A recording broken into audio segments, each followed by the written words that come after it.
What's up, my people? How are things?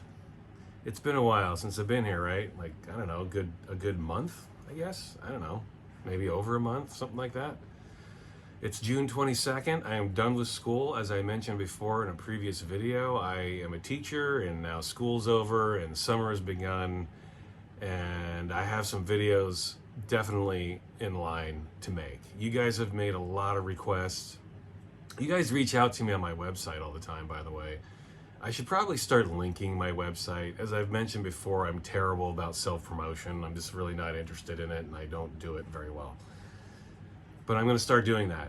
I don't know, why not? You guys are interested. You guys are kind enough to give me your time and watch my videos and reach out to me and comment, and I really appreciate that. Thanks very much. I'm going to start linking my website. I haven't written anything for my website. I don't know. Teaching takes a lot out of you. You get home from school, man, and these kids, they run you ragged. You're tired. At least I am, and I'm not the only one. Most teachers go home after a day at school and they're just tired. So, but I'm done with that. And also the other thing that kids do is they get you sick. And so for the last 9 months, I feel like I've been constantly stuffy, and I don't feel like I've had my real voice for months, but it's finally back. I have my real voice. I'm not sick. School's over, and I'm going to get on with some videos. Also, I wanted to mention really quickly a sincere thank you to you guys, because I've been doing this channel for about 3 years now, and I really didn't know what it would become, but I thought and I hoped that my viewers would sort of push me in a direction that I felt that I needed to go. Because I wanted to fill a niche, basically. I wanted to scratch an itch that wasn't getting scratched on YouTube. And I felt that scratch was, industrial music being talked about at a deeper level, rather than just some kid getting on here and saying, EBM, these guys are EBM, and they released this album in 1990, and it's really cool. Okay, here's the next one. I wanted to avoid that, because this music is much better than that. It deserves an intellectual discourse. And not just industrial, like techno and house, and just experimental music and electronic music in general. I love electronic music, and it frustrates me that the people who talk about it on YouTube, of all ages, are happy to just think in a very linear way. They want to slap a genre tag on it and then leave it alone and walk away. And they just want to show it. They don't want to talk about it. That's what I felt was sorely lacking from YouTube. And the people that have been kind enough to watch my videos and comment and subscribe, you guys get this. And my subscribers keep going up, and it's really exciting for me to see this. I didn't think that would happen, but it is happening, and I'm really happy about it, and I want to keep growing this channel. And you guys help me do that. I was really hoping that my viewers would sort of help me understand what that niche is. If I was wrong about it, I would hope that the viewers would say, hey, this is what we want. And you guys have definitely done that. I definitely thought there was a hole for this type of music, and you guys coming on board have shown me that there is a hole, and I want to try to keep filling that hole by talking about this music. I'm not so keen on talking about the bigger bands. Of course, I'm going to talk about a big popular group today, but I feel like they should be talked about in a different way. But I always want to do that generally with this channel. I want to talk about music that's not getting talked about. If I do talk about bigger bands, I want to talk about it in a different way.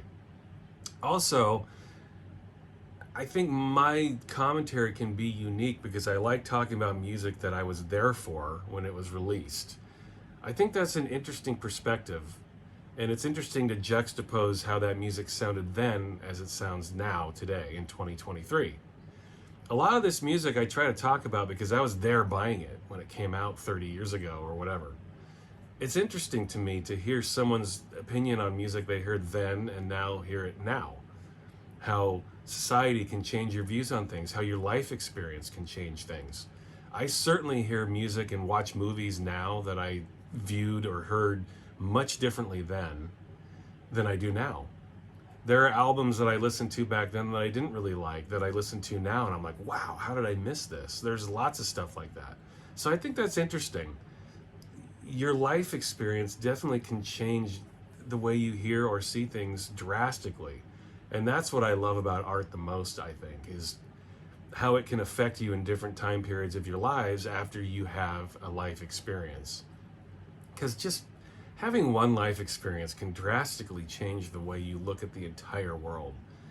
And that's the beauty of music and film and things like that. So that's what I want to try to do. But again, I want to thank you guys for helping me figure out what this niche is. I think I've found it. It's definitely industrial type music and experimental electronic music, and I will continue to talk about this stuff. I'll talk about pop music and popular music in general too, but I think there are certain bands that are pop music that are able to instill that sense of experimentation that a lot of pop bands just don't do. And if they do it, they don't do it well. So I'm going to continue to do that. In terms of rants, I have rants, but listen, I'm going to post a lot of videos this summer. It's my goal. I'm going to post a lot of videos. So I'll save those rants for then. I want to keep these videos under 20 minutes, maybe 15 minutes if possible, because YouTube sends you analytics on your channel, and they show you like the demographics of where people are when they watch, and what sex they are, and what age they are, and what time they're watching, and how much they're watching. And I'm getting all these analytics on you guys. And no one watches my videos for much longer than 10 or 15 minutes. So it looks like you guys will watch like 5 minutes and then go away and do something else, come back and watch 5 more minutes, and that's cool. But, we're all busy in our lives, right? I don't want to ramble on too long with these videos. So I do want to my goal is to try to keep each video under 20 minutes. Having said that, I'm going to stop talking about bands and all of their records in one video. I'm going to start focusing on one album or one time period. I tried doing that before, and then I kind of broke my own rules and started talking about everything all at once. I'm going to stop doing that. I'm going to talk about one release at a time or one era at a time. That way I can kind of squeeze this in. I'll still say all the things I want to say. If I have to ramble over 25, 30 minutes, it is what it is. But I want to try to have a goal of 20 minutes per video. Also, I still want to do the live stream. You guys have said, oh, somebody just commented as I do this video. That's cool. Who knows? Who knows if it's a good or bad comment? But I want to still do the live stream, please. So you guys said you're up for that.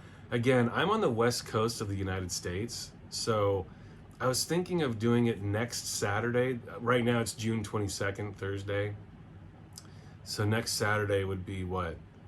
July 1st. July 1st, right? So try to put that on your calendar. Saturday, July 1st. And I was thinking of starting it at 11 a.m. my time, which is on the West Coast, Pacific Standard Time, basically. So if I did it at 11 in the morning, if you're on the East Coast, that would be 2 p.m. for you. And if you're in Europe, I think the UK is 7 hours ahead of me, and then Germany and Holland are 8 hours ahead of me. Correct me if I'm wrong, but at any rate, if I did it at 11 in the morning for me, it would be roughly like 7 at night for you. I know that's 7 o'clock at night on a Saturday, so if you're out doing stuff, I understand. But that was what I was thinking, like doing it on a weekend, doing it at a time where people in the US and Europe could watch it, because when I look at the analytics, that's where my viewers are, man. It's like 50% Americans and then 50% Europeans. So I want to try to find a good middle ground for everybody. And listen, if only one person showed up, that would be cool. I just want to have a discourse. Like, it's fun, even if it's just one person. I want to have a chat about music. That's the one frustrating thing about doing this channel, is I don't really have, I don't have anyone else to bounce ideas off of live. And I would like to do that. So let me know what you think. Saturday, July 1st, 11 a.m. Pacific Standard Time. Send me some comments on that and let me know what you think. Okay, no rants today. I'm going to save the rants for another time. And there will be another time. But today, I'm talking about this. The new Pet Shop Boys compilation, Smash. 6 LP set. Almost all of their singles between 1995 in 2020. They say it's all of their singles, but it's not. There are some singles that are missing from this. And I don't know the reason for that. Their later singles, like Burning the Heather, is not on this. Inner Sanctum is not on this. There's another Undertow. Undertow is not on this. Those are singles. I mean, I have them. Why they're not on here, I don't know. There must be a good reason for it. But this is a very nicely made box set called Smash. I was looking at this cover, and at first I didn't really understand what it was. I honestly thought it looked a little cheap. But as I started pulling the records out and looking at their individual sleeves, I realized that this blur you see is all of their singles, the cover of all of their singles smashed together, all blurred out in a psychedelic haze. And I'll show that to you. But as I realized that, I'm like, okay, and now I get it. Smashing all the images together. Took me a minute, and that's cool. I don't know. I don't want to understand everything all the time, and sometimes the mystery is what's cool. Here's the track listing. I think there's like 55 songs on here. 6 records, man. Almost all of their singles. And, you know, it's the singles from their greatest years, really. I mean, but I want to point this out. The Pet Shop Boys, and I hate comparing, but when I think of the 3 big techno pop bands of today, which are the Pet Shop Boys, Depeche Mode, and New Order, to me, those are the big 3. The Pet Shop Boys stands alone, and I'll tell you why. New Order hasn't put out a new album, a good album, sorry, not new, a good album in over 30 years. Yes, I'm saying it. And I'm a huge New Order fan, okay? Everything they did in the 80s is gold. Everything. Their albums, they definitely have a couple of weaker albums, like Brotherhood. Brotherhood's a good album, not a great album. New Order have not put out a good album in over 30 years. They put out Republic in 1993. Not a good album. It does have Regret. I will give them that. Regret is one of the greatest pop songs ever written. Other than Regret, Republic's a pretty lame album. Sorry, but it is. Depeche Mode haven't put out a great album since Ultra. And that was in 1996. That was, 27 years ago? Pet Shop Boys, these guys have never put out a bad album. And they have consistently put out albums. They're still putting out albums. This band has never put out a bad album. If you're going to compare the last 30 years, I'm not talking about the 80s. I'm talking about from 1990 to today. When you look at what those 3 bands have done, Pet Shop Boys destroys what Depeche Mode and New Order have done. And I'm not looking, I don't want to completely compare the 3 bands. I'm just talking about the last 30 years. Pet Shop Boys are still putting out great singles, great albums, great production. Neil Tennant's lyrics are still as great and smarmy and sarcastic and funny as ever. Chris Lowe's beats and melodies are still as great as ever. This band has not taken a step back at all. They have not hesitated with their greatness at all. And this is proof positive. If you wanted to put out a singles comp that encompasses the last 30 years, the Pet Shop Boys win, hands down. This is one of the best pop bands of all time. In fact, I would make the argument, with the exception of the Beatles, this is the greatest pop band ever in history. And this box set just proves it. I know it's a grand statement, but no one writes pop songs better than this band. I love the Pet Shop Boys because, you know, their music can be so melancholy, but it's also so upbeat and so blatantly disco. But then you've got Neil Tennant's vocals in the background that are just smarmy and sarcastic and funny. It's that juxtaposition of moods that makes them so great. It's this high energy dance music, but then you've got Tennant grumbling in the background. It's perfect. I've always thought of the Pet Shop Boys as kind of like a disco Smiths. There's a reason why Johnny Marr wanted to record with Neil Tennant and Barney Sumner from New Order. Johnny Marr gets it. I always thought of the Smiths in the same way, like this jangly, upbeat rock music, but then this really miserable, these miserable lyrics underneath. The Pet Shop Boys are the Disco Smiths, I've always thought. And that's a compliment, by the way, because I love the Smiths just like anybody does. But let's talk about this release, shall we? Pet Shop Boys, when they release their compilations, they've always kind of done this. They put a booklet in, and then they do some commentary on the tracks. Like here you'll see Neil and Chris will talk about the song and how they feel about it, whether they still like it, whether they don't like it. They'll be honest about that stuff. It's kind of cool. You don't see that honesty a lot. There's Heart. Anyway, they go through, they have a running commentary of every one of their singles. They talk about it. They talk about what their favorites are. This box set reminds me a lot of the alternative set. It's basically a compilation of their B-sides that got released in the mid-90s. There's a booklet in there that has running commentary. It just dawned on me. I should have held that up, show you guys. Maybe in a different video I'll talk about the B-sides comp. But yeah, they just do like a running commentary. And this reminds me too, looking at the single for I Wouldn't Normally Do This Kind of Thing. And even yesterday when I was mad here, I never really collected 7-inches, and the versions you find on here are all 7-inch radio edits. I never really got into 7-inches because the vast majority of the time it would be some edit, like they would just take a minute out of the album version, or they would just simply fade out the album version, and that would be the 7-inch version. Unless there was a B-side that was exclusive to the 7-inch, I wouldn't buy them, or I wouldn't collect them. And most times the B-sides on the 7-inch you'd be able to find on one of the 12-inch releases, so I would just buy that. I'm learning with this set, the Pet Shop Boys had a lot of exclusive 7-inch versions that were mixes that were just on the 7-inches. Like, I Wouldn't Normally Do This Kind of Thing.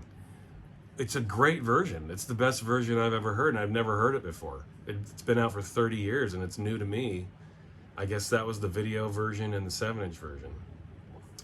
Great version. It was the same with Yesterday When I Was Mad. It was a totally different version. I've never heard it. It's similar to the 12-inch version.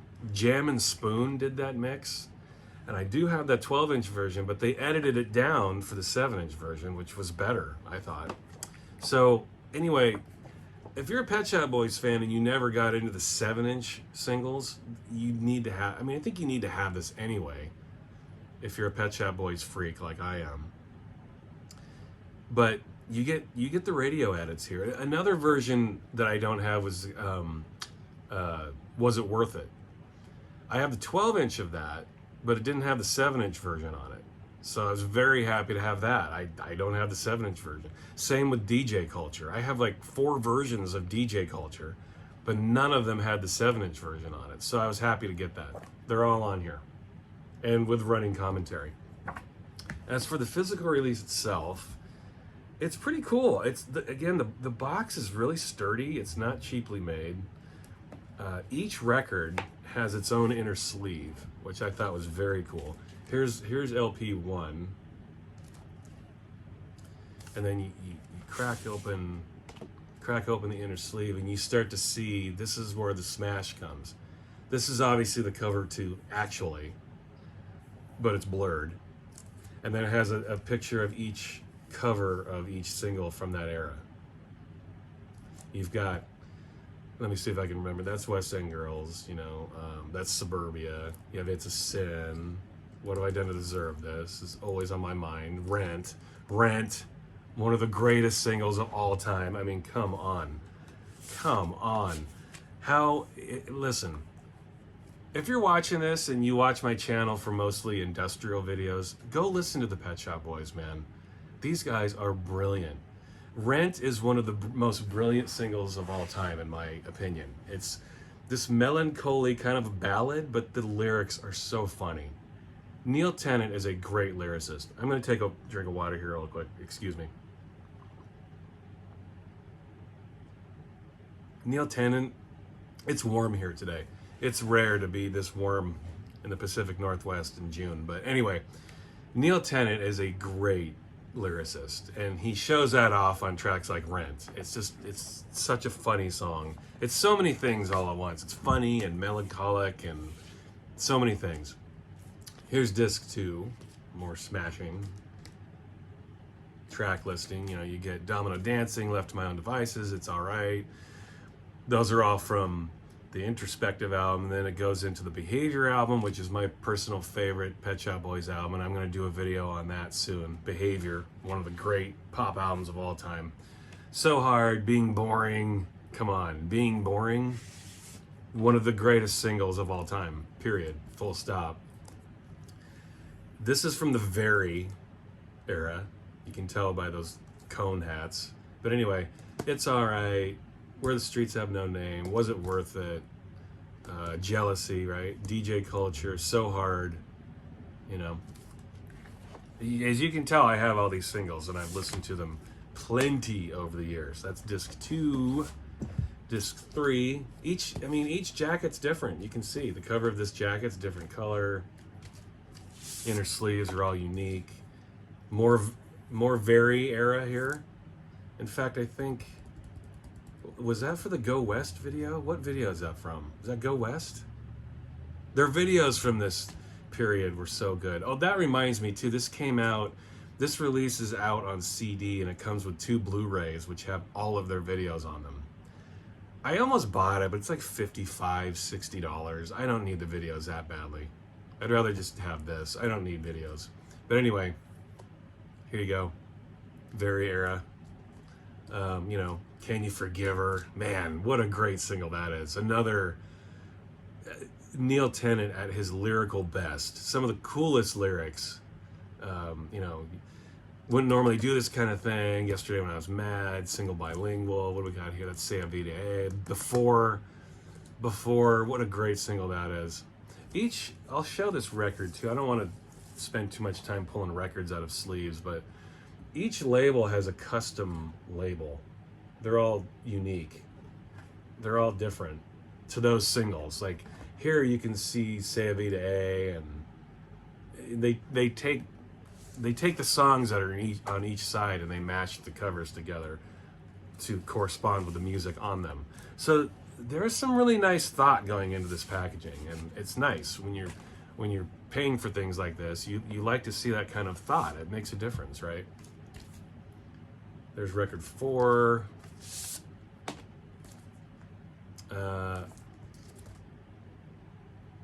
What is that? What's that from? What is that?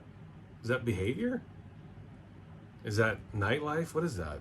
I don't know what that's from. I have no clue what that is. Let's see. Yeah. Nightlife isn't my favorite Pet Shop Boys album, but the singles from Nightlife are so good. I wouldn't normally do this kind of, or what, sorry, no.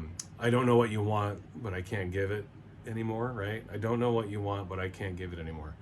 You Only Tell Me You Love Me When You're Drunk. Fucking great single. One of their best. New York City Boy, that's not my favorite. That's a little too big and bombastic for my tastes. I knew what they were trying to do with that single, but not really my taste. Anyway, record 4. They just keep coming, man. There's 6 of these in this thing. 6, y'all. Here's record 5. Got another cover. Got the plain whiteness on the back. What period is that? What is that? Is that from Fundamental? Was that the Fundamental period? Let's see. Here we go. Yeah, I'm Was Stupid. Love, Etc. from the Yes album. Yes is a brilliant album. Yeah, in the mid-2000s, I got a little concerned about the Pet Shop Boys, like they were losing it a little bit. Fundamental's not my favorite album from them, and then they did the Release album too before that, and those were not my favorites. But then they came out with Yes, which is just such a good album. And then Elysium, here's some Elysium singles. Leaving, great song. So yeah, that time and effort and thought and care is going into the packaging. Here's the last record. New cover. New image. New singles. Love is a bourgeois construct. I mean, the humor is in the title. If you're not laughing at that, then I don't know what I could do for you. Vocal, my God. I mean, for the Pet Shop Boys to be putting out a song like Vocal in their later years, it just proves that they are not done. They have a lot left to say, and a lot left to say musically as well. And then these are some of the singles from their last album, like Monkey Business has a great Prince Thomas remix on there. I don't know if anybody watching this knows Prince Thomas, but you should. He's just a more modern techno disco guy. Excellent producer. Anyway, yeah, that's it. I mean, those are the six albums. You're getting some fantastic singles. My favorite Pet Shop Boys singles are, I think I pointed them out already, but Being Boring is phenomenal. A beautiful song. One of my all-time favorite singles, period, full stop. Not just Pet Shop Boys, but Being Boring is just one of the great pop songs of all time. It's hard to describe why, too. I mean, maybe I'm feeling a little nostalgic about that single, but it came out at a time where I was really getting into rave music and trying to get my head wrapped around all kinds of different genres and energies of music. I was I was still in high school and that came out. So yeah, maybe there's some nostalgia in there, but as I listen to it today, Being Boring has just taken on more meaning. It's a deep song. I highly recommend you listen to it if you've never heard Being Boring. Great single, and the B-side to Being Boring, We All Feel Better in the Dark. Great song, one of their best songs. It brings it all together to make Being Boring one of the great pop singles of all time. When the B-side is better than any of the songs on the album, you know you've got a great single. And they put a lot of thought into that single. Great stuff. Let's see. Can You Forgive Her? Amazing single. Wouldn't normally do this kind of thing. Very is definitely, beyond Behavior, Very is a close second for me in terms of favorite Pet Shop Boys albums. I'll do a video on that at some point too. I Don't Know What You Want, But I Can't Give It Anymore. That's way up there too. And You Only Tell Me You Love Me When You're Drunk. Fantastic single. Let's see. Love, Etc. Definitely one of my favorite Pet Shop Boys singles, and Vocal. Those would be the top singles for me in terms of Pet Shop Boys singles. But listen, these are all great. You're getting over 50 songs on this box set. If you are Depeche, if you're a Pet Shop Boys fan, or if you're a Depeche Mode fan, you probably love the Pet Shop Boys if you love Depeche Mode, I would think. But even if you're just a pedestrian Pet Shop Boys fan, you should check this out. Pedestrian. There's a good name for the next Pet Shop Boys album. As we all know, they name their albums one word titles. I think Pedestrian, that would be a funny title, like a nice ironic title. Neil Tennant enjoys being ironic, doesn't he? But all that aside, listen, the Pet Shop Boys are, I already said it, but I'll say it again, one of the greatest pop bands of all time. It is what it is. And this is a great start if you're just getting into the Pet Shop Boys. If you don't want to commit yourself to getting into the albums. And this is a big purchase. This is going to cost you over $100 to get this. But you're getting 6 records in a nicely made box. Each record with their own inner sleeves. You get the booklet with their commentary. It's well worth the money. Well worth the money. And I would guess this is going to go out of print at some point. There's no better time to pick this up than now. The Pet Shop Boys. With the exception of one other band that I already mentioned, I think the greatest pop band of all time. Full stop. Period. Mic drop. End of story. The Pet Shop Boys. Celebrate them. You fans out there, I'm sure you already have this, but if you're on the fence, you definitely need to pick this up. This is a absolute 100% rock solid purchase. Nothing but hits. Chock full of hits. Great stuff. Okay, until next time. And again, let me know about the live stream on July 1st, how you guys feel about that, if it'll work for you, okay? Until next time, thanks.